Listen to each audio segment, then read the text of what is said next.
Hi guys, my name is Trey Brashears and I'm a college student at Missouri S&T.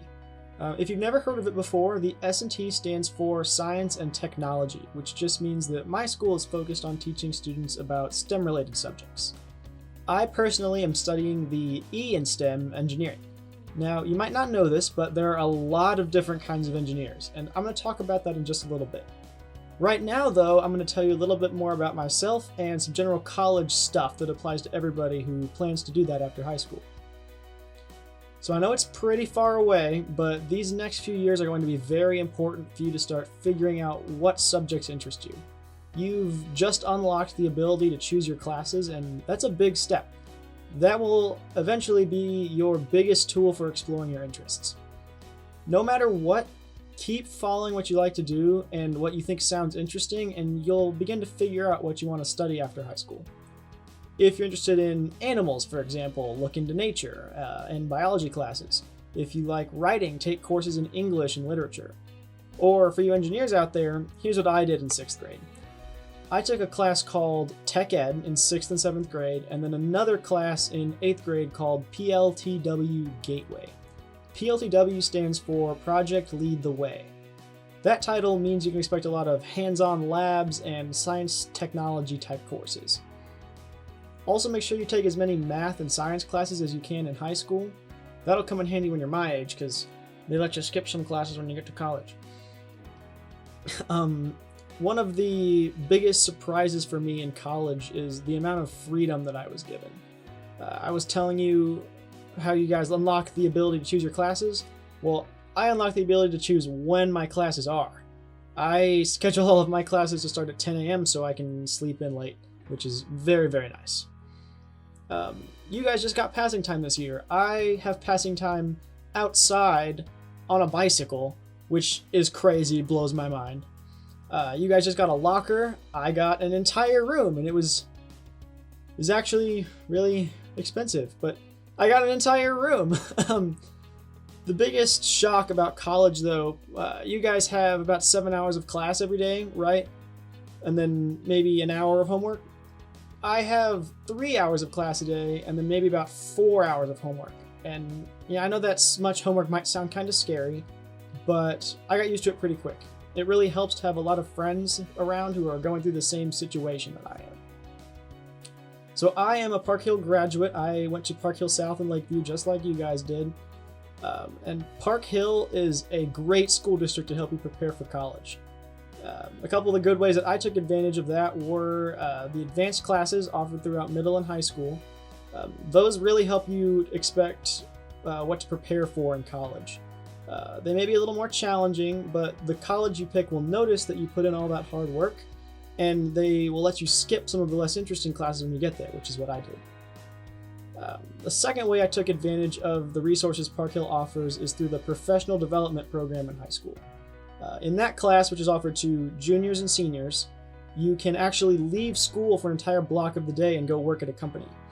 I worked as an intern at a real engineering company here in Kansas City, and I can talk about that a little bit later.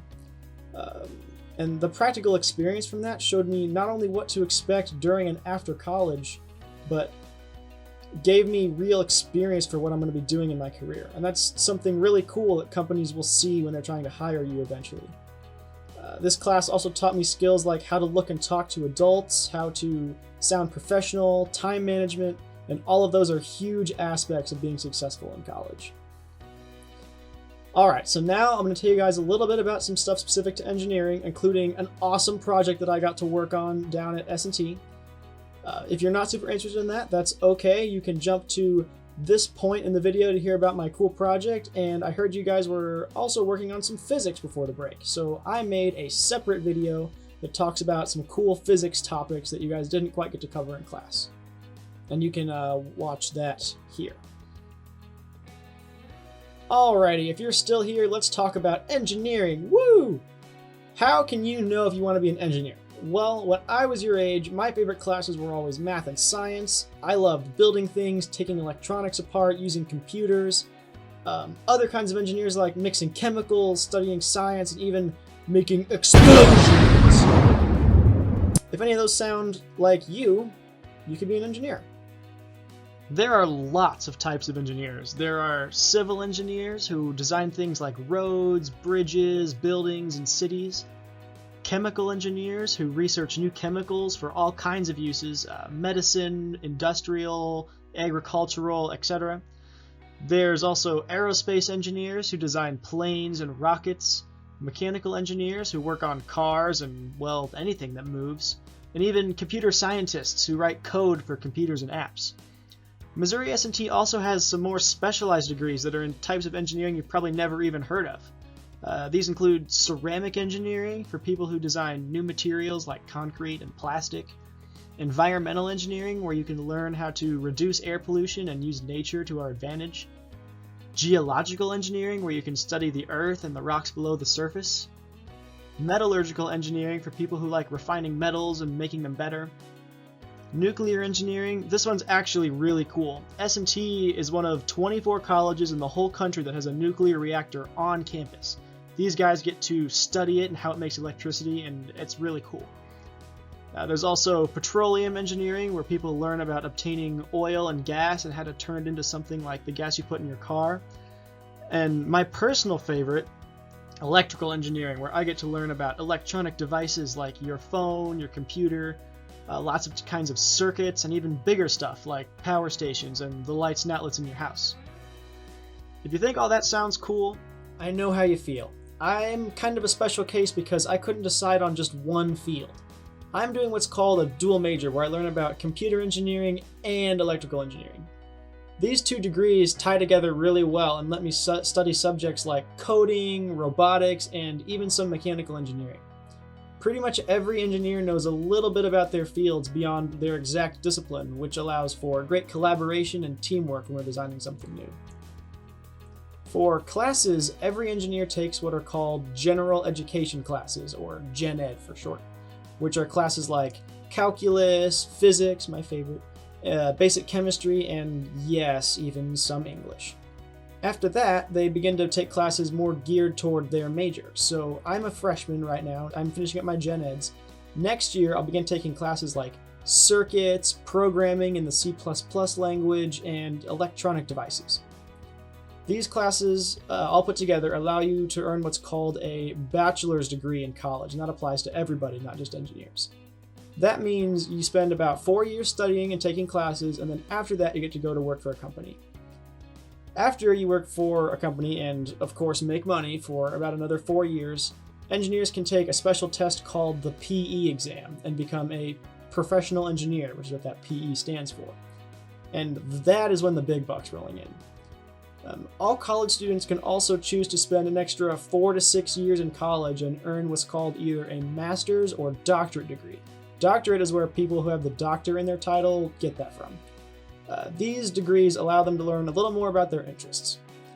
Personally, because I'm a dual major like I told you about earlier, I have to spend 5 years in college instead of the typical 4 to earn my bachelor's degree. So it varies widely between every engineer and what they want to do.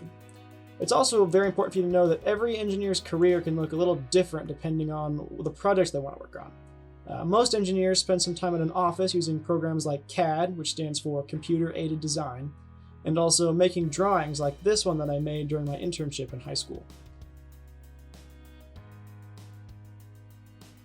But engineers also get to go and watch their projects be put together when they're done. Engineers are often responsible for updating and redesigning systems when they become old or break down, so it's very important for them to be a process of the physical building of their designs as well. Now, all of that applies to most engineers, but not all of them. Some engineers also do hands-on research in their field, designing new technology, testing a product, or even making explosions! Alrighty, the time has come for me to show you my awesome engineering project in college. At Missouri S&T, there's this workshop called the Design Center. It hosts 19 different design teams who each work on different projects. There's a team that designs race cars, solar-powered race cars, concrete canoes, steel bridges, Mars rovers, and even airplanes. Now, this workshop is also really special. It gives us access to tools like saws, drills, electronic equipment, 3D printers, and tons of other cool tools that we use to bring our creations to life. The team that I'm a part of is called the Multi-Rotor Robotics Design Team, which is just a fancy way to say that we build drones. I know, it's cool. This is a picture of our drone from this year. It weighs 55 pounds, flies 80 miles an hour, is 4 feet wide, 6 feet deep, and 2 feet tall. It's huge. The coolest part? It's a robot. We push a button and it flies all by itself. The goal is for it to fly 3 miles around this loop, swap out a box on this post, and fly back all in under 9 minutes.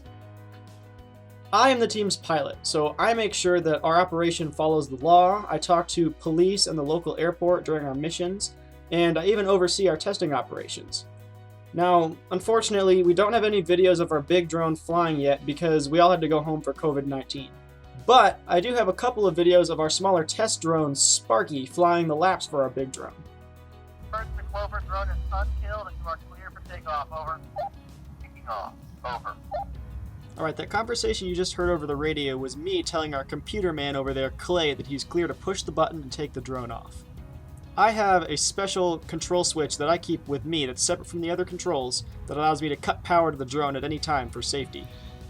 The drone takes off and here it goes. It flies by us at about 35 miles an hour, which isn't nearly the top speed of our big drone, but it's Sparky's top speed, which is still pretty fast if you think about it. Drone completes a good turn, heads back to the start. Does one more turn, stops, and waits for us to take over and land. Sparky is really important because he doesn't cost very much money. If our code doesn't work and he crashes into a tree, which he's done that a lot,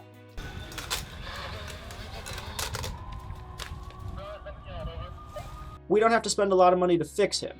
If we crashed our big drone, we'd have to spend a lot of time and money fixing it. Do you have a guess for how much it costs? $10,000.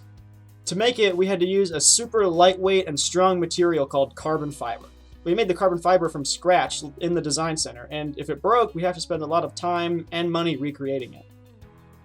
That's all the time I have today, guys. If you're interested in learning more about the project, you can talk to your science teacher and they'll send me your question. Also be sure to check out my physics video here for the link, and make sure to try and keep staying safe through this whole COVID-19 pandemic. I'll see you guys later.